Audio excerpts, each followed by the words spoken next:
A busy day of high school holiday hoops at the Breslin Center. News 10 at 11 starts now. In high definition, from the Breaking News and Weather Authority, this is News 10 at 11. First things first tonight, the forecast. David Harker in for Andy. David, are we getting any more snow tonight? Doesn't look like we'll see any more snow tonight, Lauren, but the daytime tomorrow, travel's going to be a bit treacherous, especially in the afternoon. 1 to 3 inches of snow possible, and that's warranted. Yet another winter weather advisory across parts of mid-Michigan. You can see the areas highlighted in purple there on the screen, from Gratiot down to Clinton, Ingham, Jackson, Ionia, Eaton, Berry, and Calhoun counties. This advisory is in effect from 1 p.m. Friday until 6 a.m. on Saturday. And it looks like, again, we could see 1 to 3 inches of snow, and I've made another map to signify what the snow will look like. The areas in white, that's going to signify 1 to 2 inches, with the areas in purple, 1 to 3 inches of snow. So it may not be as much as what we saw with this past system, but then again, we all have to take into consideration the time that it's coming in, just in time for the evening commute on Friday. Coming up in the hour-by-hour forecast, I'll go a little bit more detail in this and what you can expect for the weekend. And you know, when it comes to snow, some people can't wait for the first real big snow. Others, they wish it would never come. But many local businesses depend on that snow.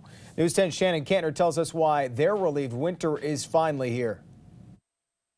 There's no business like snow business. You can be as competitive as possible with pricing and everything, but if Mother Nature doesn't give you snow, you're not going to do anything. She finally gave us a snowstorm Wednesday, which marked Eric Rogers LLC's first day for the plows this season, a month late compared to last year. When you have your employees that are relying on this for income throughout the winter and to feed their families and to support their families, this is very needed. Even the best plow and salt don't make the roads perfect, though, something One Stop Auto doesn't mind. Always seems like at first snowfall, everybody's got to learn how to drive again, so we've had quite a few increase in business. They're down to 3 loaner cars of their fleet of 15, all of them taken in the last 3 days. We get both ends of it, the no starts from the cold weather, and then also, when the slipping and sliding comes around, we get the body work. So, it really does help. Winter clothing stores like Moose Jaw have seen a lot more shoppers, because people realize they might not have the right gear for a real Michigan winter. But we got lulled into a false sense of security because we had such a warm winter last year, and it started off so warm this year. We're seeing a lot of rush for those insulated pieces that no one thought they needed when it was 50 degrees in December. Because there are extra products like that lying around, they've even discounted some of their most popular items, making customers and businesses happy about this weather, some more than others. Thank God for winter. In Lansing, Shannon Kantner, News 10. Snowplow companies, 15 heavy snowfalls a season. That's how many they count on, about 15. Usually that's through mid-April, but last year Eric Rogers LLC was already mowing in March. The clock is officially ticking on a controversial bill putting new regulations on abortion clinics in Michigan. Crain's Detroit Business reports it was delivered to the governor this afternoon. He now has 2 weeks to sign it, veto it, or simply ignore it and let it die. The governor signed 37 bills into law today, including the new emergency manager law. It replaces one repealed by voters in November. This one won't be repealed because lawmakers put an appropriation in the bill, making it referendum proof. The suspect in the I-96 shootings has been charged with terrorism and attempted murder.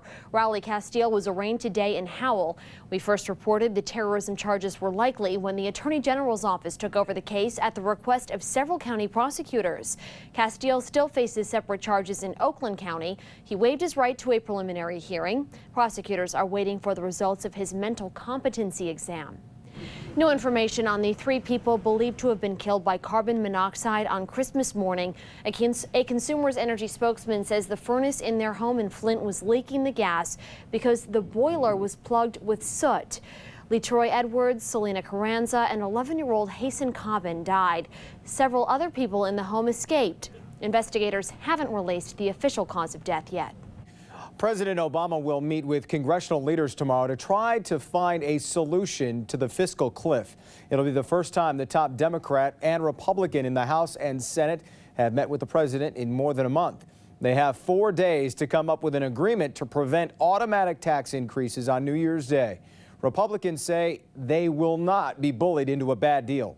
Republicans aren't about to write a blank check for anything Senate Democrats put forward just because we find ourselves at the edge of the cliff. That wouldn't be fair to the American people. Democrats say an agreement would be in place already if Republicans weren't insisting on extending the Bush tax cuts for the richest Americans. The 2% don't want to be protected.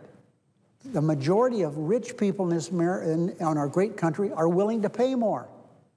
The only people that disagree with that are Republicans who work in this building. The earliest a vote could happen is Sunday, when the House is scheduled to be back in session. The Senate returned to work today, and President Obama cut his Christmas vacation short to fly back to Washington last night. The Michigan Chamber of Commerce is pushing both parties to figure something out right away. We talked with Chamber President and CEO Rich Studley today. He told us it would be ironic and unfair for Washington to screw things up just as Michigan is starting to turn things around.